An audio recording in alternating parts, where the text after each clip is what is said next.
How's it going, everybody? Prozzie here in beautiful Kending on the southern coast of Taiwan. I'm sitting here on the most amazing beach and I'm joined by fellow YouTuber Wes Davies. You can go check out his channel if you click on the top corner of the screen. And today I wanted to talk to you about like a thought I had. Because, you know, a Taiwanese coworker of mine said that foreigners have like an easy life compared to the Taiwanese, or even just an easier life than if you just stayed at home. And I wanted to get your thoughts on that and see what you think. So what's your question? A little bit. But do we have an easier life? What do you think? I think my life is quite difficult, man. Really? To be honest. Why is that?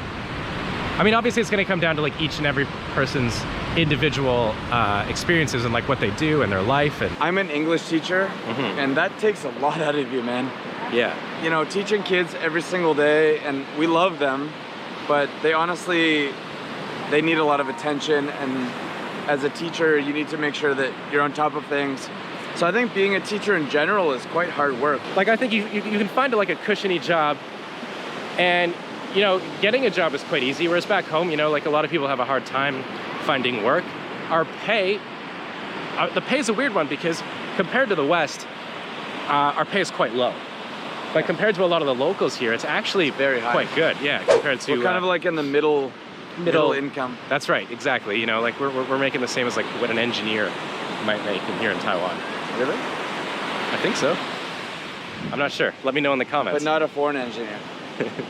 No, definitely not the same as a foreign engineer. And the other thing too, like the reason my coworker said this is because the Taiwanese are incredibly hardworking, and it's not that foreigners are not, but at least at my work, the Taiwanese staff is expected to do a lot more. So much more. Than we are, and they don't get a break. They have to show up earlier, they have to leave later, they don't get a break. Like, I can always go and get a coffee or go to 7-Eleven in between classes, and the Taiwanese teachers, I don't think they're really allowed to leave the school. No, my CTs don't get a break at all. And on top of that, like, you know, a lot of them are parents, so they're mothers, the husband goes off and works, so they're expected to like work. They do like 10 hours a day. They go home, they got to get dinner for their kids. You know, usually they just go out and buy dinner because they don't have the time or the energy to cook. And then they got to help with homework, and they put the kids to bed, and they don't get a minute to themselves. And obviously not every Taiwanese person is like that. But I do think that for the most part, like foreigners, like we can just come down to here, Kending, on this beautiful beach pretty much anytime we want. On a Sunday afternoon. Exactly, and it's like even if you wanted to take time off, it wouldn't really matter, because it's like, what do? You're gonna fire me? Yeah. I'll go get a job down the street. It's a shitty attitude to have, but when jobs are so available, it's kind of hard to like take the threat of I see what you're saying. On one hand, sure, it's very easy. We can come to Taiwan and get these English teaching jobs as Canadians, as native English speakers. Sure, that's very easy and it's very nice. But on a day-to-day level, I do think it takes a lot of work to teach kids. Like, it's a lot of responsibility. These young lives are in your hands. You know, I don't want to show up to work hungover or I don't want to be unprepared, because I realize I was a kid once and I really loved my teachers. Right. So I want to make sure that for those kids, they feel that way about me. Yeah, and that's the day-to-day thing's a good point too, because of course we do have to learn the language, and that's no easy task. But for a Taiwanese to just go get something to eat is easy. For us, that's a really difficult thing to do. It's a mission. It's a real, you know, a hard thing to undertake, because you're nervous. You don't want anyone to laugh at you. You might not know a word. Like, you kind of get a little bit shy when you have to speak another language. That's why I've just switched to boiled potatoes. So much easier. Why is there a potato on the table? It's a long story. Just eat boiled potatoes every day. Exactly. You don't have to worry about speaking to people. Or like reading is very difficult. Reading Chinese is extremely difficult. But I just think like we have a lot more free time than the Taiwanese. We're put under a lot less pressure than Taiwanese. We're viewing this through the lens of like a teaching thing. But that's because both of us are teachers and we don't know how the rest of you know, it works. I was just gonna say, you know, obviously we're teachers, and for a lot of people, they're just teachers living in Taiwan.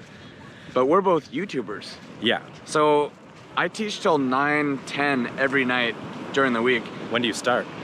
2. Okay. Like, I mean, I have to be at work at 1:30. Yeah. So I basically teach from 2 to 9 every day. And I have to come home and edit videos and do subtitles and... Well, that's our choice, right? Being like a YouTuber is obviously a lot more difficult, because to find the time to edit videos is really difficult, because honestly, I don't know about you. To me, make a 10-minute video takes me. I've actually figured it out. It's about an hour per minute of video. Yeah. So if your video is 10 minutes, it's 10 hours. It's about 10 hours. 10 hours of editing. Yeah. That's our choice. You know, like you don't obviously not everyone that's going to come here is going to be a YouTuber. So let me ask you this: how difficult is life as a foreigner here in Taiwan? Just day to day? Yeah. It's extremely easy. It's very easy, man. Yeah. I love living in Taiwan. I just have my scooter, I drive to work. I know enough. Go see that dope ass sunset. Check that out. Isn't that something? It's so beautiful, man. Yeah. And in Taiwan, we have opportunities like this to come down to one of the most beautiful beaches you've ever seen.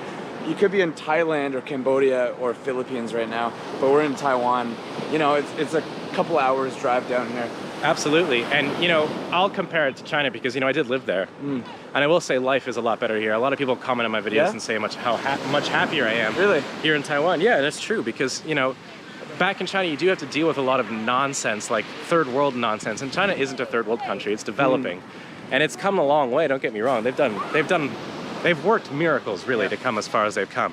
But as a foreigner... In only 15 years or something. Yeah, and as a foreigner, you have to deal with people being impolite, being not very courteous. You know, the population is extremely high, and you're kind of stuck in the middle of that. You know, people screw you over, people aren't fair, and you don't really have to deal with that here in Taiwan. You know, and also... in that sense, Taiwan is so much easier. Yeah, exactly. Like, nobody gives us a hard time. People are so friendly, they're so nice, they're so courteous, they're so helpful. Yeah, and the Taiwanese are amazing. Yeah, you're very much right. And I've met a lot of amazing people back in mainland China as well. Yeah. But you know, you also meet your fair share of wrongdoers, we'll say. Sure. And it's just like you know, there's that famous video of that guy who like wanted to try and get a seat on the subway, and so he just dropped in the middle of the aisle and pretended to have a seizure, and literally like 20 people stood up and ran away from him. What? Yeah, and then he like stood up and got his seat, which is really funny because he's kind of showing that lack of public courtesy in a humorous way. But I think in Taiwan it would be the opposite. People, that absolutely will not happen. People are more than willing to come and help. I find when I'm lost or I need help in public, I need to know where I'm going, they're incredibly helpful. And you know, they also don't have like that nationalistic view where public opinion of foreigners is like so volatile, it changes almost by the day.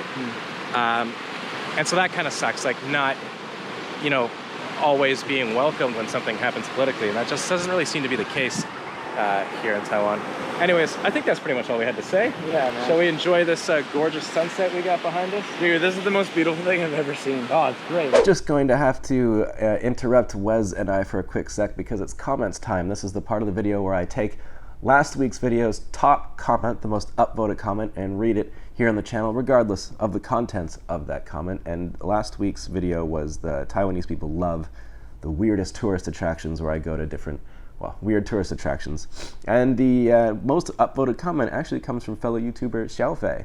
And he says, "It's weird, but in the USA, we have the largest ball of twine, Carhenge, and Corn Palace, so I guess we're not so different after all." I'm not sure what the Carhenge thing is, but I'd go see that. And one, I'm just gonna cheat a little bit really quick here. One comes from Bobby, and he said, by the way, I went to go visit a mountain of salt, and he said, "It's not rock salt, it's just been mined from the Wu Mao since the Hong Kong election results," which I thought was very clever. And if you want to know more about the Hong Kong situation, let me know in the comments down below, and I'll think about making a video about what's going on in Hong Kong. But it's a very complicated situation. Anyways, back to me and Wes. And anyways, my name is Prozzie. You can check me out on Instagram to follow me on day-to-day life at Prozzie_SR. My name is Wes Davies. West of the Sun on Instagram. Thank you everyone for watching. I gotta make sure you're like either west or east of the sun in this shot. I'm not sure. I'm east. Yeah, okay, yeah, completely understand. But anyways, consider following me on Patreon if you want to see some extra content there. But other than that, I think let's go get some food and enjoy the rest of our time in Cambodia. Yeah, cool, man.